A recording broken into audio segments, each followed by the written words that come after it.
Eating Up the World has been a booklet that has influenced a lot of people to become vegan over the years. And since 2009, we've given out 180,000 of these booklets. Can I have a show of hands who's heard of Eating Up the World in the audience? Wow, it's quite at least probably, well, maybe a third of the audience. So it's a booklet that talks about all of the environmental aspects of diets and how, for example, it takes 50,000 litres of water to produce a kilo of beef. You know, it talks about how the biggest causes of greenhouse emissions are animal industries, more than the world's transport and power stations combined. It also talks about how the grain that we feed cattle is enough to feed 8.7 billion people, more than the world's entire population. So, you know, it's been a very impactful book. But a lot of people often have as an objection, yes, but I want to be a vegan. I understand that there's ethical reasons. I understand that there's environmental reasons. But I can't do it because my doctor said that I need to eat red meat to have plenty of iron, or I need to eat meat to have protein, or I need to have dairy to have strong bones. And so we really decided that we needed a booklet that was going to address those issues. And this is why the health version of Eating Up the World has been developed to answer those sort of questions. And now there is a presentation that I've actually got on there. That they may want to bring it up and have that as a background. Huh? No, it's not. No, okay, don't worry about it then. Okay, all right. Now, so basically, the very first aspect that we talk about in the booklet is that we talk about the state of health in the world at the moment. Now, we have situations where we have record numbers of people with diabetes, heart disease, cancer, Alzheimer's disease. Some of these diseases are basically products of the 20th century and the 21st century. They're diseases that were very rare prior to that. And now we're getting them in epic proportions. Let's take heart disease, for example. Did you know that many years ago, back in the 1960s, they did studies where they actually looked at people in Africa, and they found that virtually nobody had heart disease in places like Uganda and Kenya, and they were on a predominantly plant-based diet. And in fact, the first case of heart disease that they came across was a judge that had spent time in the United States and had come over to Africa, and then he had a heart attack, and they didn't know what to do with this person. And in the end, they had to ring New York and ask them, you know, how do we perform these operations, and how do we do these procedures? And they said, oh, well, that's a very common procedure. When someone eats the way that we all eat, that's you have a heart attack, or 1 in 2 people, you know, have that, and then you get on the operating table, and you'll have one of the major aortas blocked. That's normal, apparently. And then so what you do is you have an operation where you cut the breastbone with a saw, and then you take an artery from the leg, and then you transplant it there to redirect the blood flow. And then they call a plant-based diet or a vegan diet extreme. My goodness. I mean, that is a terrible operation, and many people actually die from it. And yet they consider that to be normal. And yet in Uganda, virtually nobody had heart disease. And in fact, they had cholesterol levels of 139 on average, whereas in the US, it was an average of around about 210 to 220. And at those levels, you're very likely to have a heart attack. And what they've actually found with people who have heart disease, when they do autopsies, they find what's called cholesterol crystals embedded in the arteries that often lead to a blood clot, which causes the artery to block completely, and then a person dies of a heart attack. Or it can cause a major rupture of a cholesterol crystal that is already calcified, and then that causes the blockage as well. Or you have a situation where that can cause severe inflammation, which in turn can cause a restriction in the blood flow. And all of those are ways that people can actually die from heart disease. And when you have that supersaturation of cholesterol, that happens when your cholesterol is above 200. Now, the interesting thing is that they say that when you have cholesterol levels of 200, that's low cholesterol. However, it's a little bit like saying that,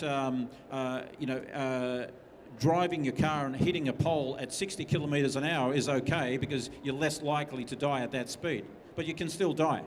And what's interesting is that there are people that actually tell you or try to convince you, like the CSIRO recently. Someone sent me, I think it was Philip sent me an email just recently how the CSIRO are now saying that it's okay to eat eggs. And now the CSIRO made that claim, and yet what they actually say is that people with high cholesterol and low cholesterol can all have no differences when they eat eggs to whether they're going to get heart disease or not. But that's like saying that if you're driving at 100 k's an hour and you hit a pole, driving an extra 10 k's statistically doesn't make much difference. Yes, it doesn't, because you're already in the danger zone already. Those people in Uganda who had cholesterol 139, they don't have heart disease. But when you're at a very high level already, an extra egg or an extra a Big Mac or a steak isn't going to percentage-wise make a big difference. But the people that never get heart disease are those who have low cholesterol, not 200, which you can still have those supersaturated cholesterol crystals in your arteries, but at a low level where nobody dies of heart disease. And in fact, the average vegan on a whole foods plant-based diet has cholesterol of about 150, which is in that sort of safe zone. And so heart disease is completely linked to animal fat consumption. And it's not just meat products, but also dairy as well. Now, the other thing that we talk about in the Eating Up the World booklet is another killer that we have, which is hypertension. And one of the comments that we make in the book is that we say that as a plant-based eater, that you have 9 times less risk of having hypertension or high blood pressure compared to somebody who is on a meat-based diet. And that's a staggering statistic, because there are hypertension drugs that people take that do not get that kind of success rate. If they can get a reduction where maybe 4 or 5 times the risk is averted, that they'd be happy with that. And yet a plant-based diet can do that at far less cost and certainly far less side effects as well. And the same also goes for strokes. Now, when people have very high blood pressure, they're more likely to have an aneurysm and have a burst blood vessel and have problems getting blood and oxygen to the brain. And when that happens, that you have a stroke. And then that can be very debilitating. People can be paralyzed, sometimes paralyzed from one side or completely paralyzed as a result of that. And that can be virtually averted if people were on a whole foods plant-based diet. So we've already got high cholesterol, high blood pressure and heart disease were basically could be largely avoided with plant-based diets. Not only can they be prevented, but they can be reversed. And in fact, Dr. Dean Ornish did a landmark study back in the early 1990s where he took a number of people who were on a standard Western diet, put them on a plant-based diet, and he had 185% improvement in their blood levels to such a degree that their rate of heart disease was reduced by that level. And then when there were some people that went back to their regular diet, they actually developed heart disease, but virtually nobody in the control group that was plant-based had any further heart disease problems. And Colwell Estelson had exactly the same result as well. He had a number of people that were on plant-based diets, and virtually none of them developed heart disease later on, but those that didn't follow the diet, many of them went on to suffer heart disease. Now, it's not just heart disease that can be prevented and reversed with a plant-based diet.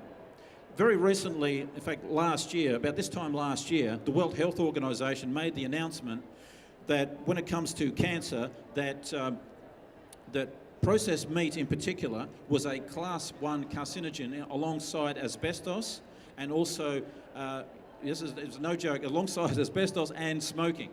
And so the real question is, why aren't we seeing stats or why aren't we seeing photographs on meat like you see on cigarette packets? I mean, you see the cigarette packets and you see these people being, having amputated toes and gangrene and all this sort of stuff. Well, maybe we need graphic photos like that on processed meat, because it is equally as damaging. So, and yet we accept that.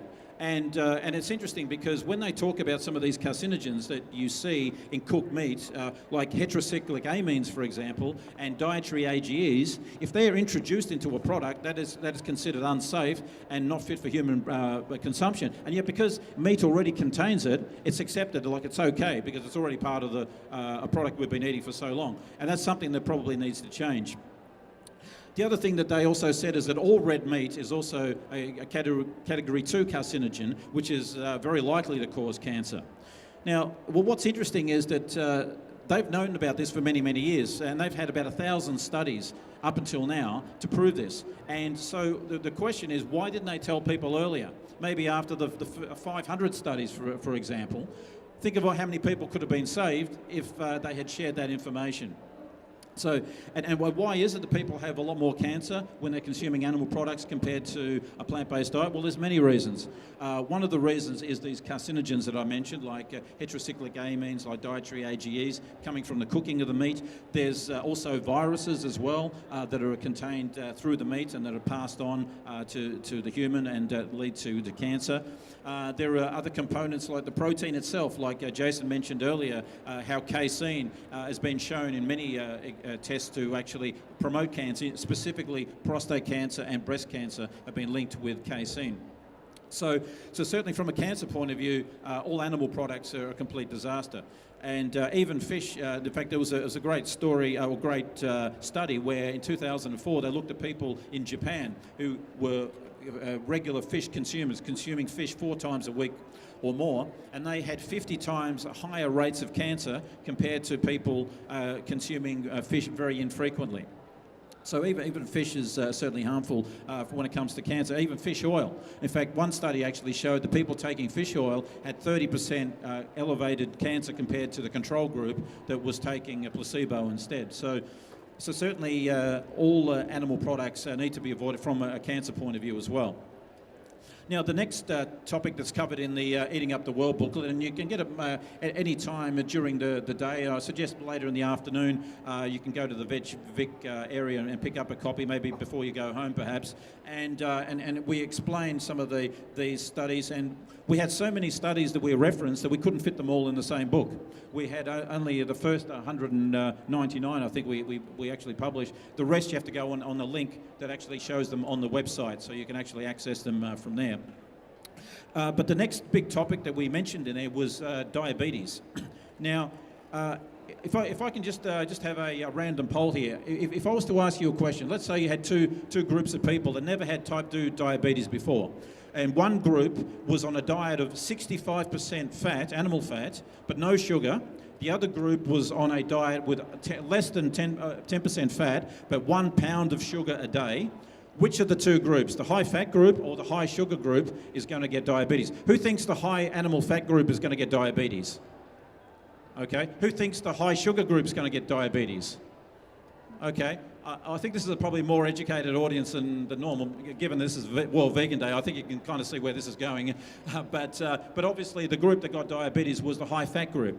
And we've known about this for a while. That, in fact, that work was done by Dr. Anderson in Kentucky University, where he actually did this controlled study. And he was following on from earlier studies where they had people that were diabetics for up to 20 years and long-term diabetics taking up to 32 insulin units a day. And within 16 days, they were taking no insulin or no medication for diabetes whatsoever. And so that shows the power of a plant-based diet. So why is it that it's animal fat rather than sugar that actually causes diabetes?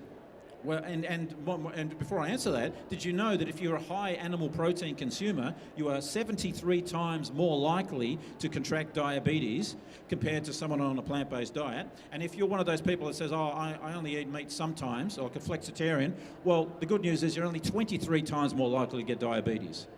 So, and they're staggering statistics. So anyway, the reason is this, that when you have animal fat, it clogs your mitochondria. Now, the mitochondria is at the center of the cell. It's like the powerhouse of the cell. And when it gets clogged with animal fat, what happens is it stops being insulin receptive. It means that the insulin that attaches to glucose to enter into the cell can no longer work effectively. So you've got all this extra glucose just floating around that can't enter the cell. And that's the problem with animal fat. And it's a little bit like, if I had to make an analogy, let's say you've got a door, and to let the glucose in, you need a key. which is the insulin. Well, the animal fat is like a bit of chewing gum that some kid has just put in the lock and stops you from opening the door, and that's the effect that animal fat has, and that's why animal fat is so heavily implicated. But how many times do you hear that in the mainstream media, or even your own local doctor telling you about that? Very, very rarely, because it's not something that's communicated to the public very often. And that's why we're doing this booklet, Eating Up the World. So we've got all of the references listed there. You can check them up yourself. You can download the references, and then you can educate yourself on what the truth is when it comes to things like diabetes and cancer and heart disease and so forth. Now, we talk about more than just those main diseases. We also talk about Alzheimer's disease as well.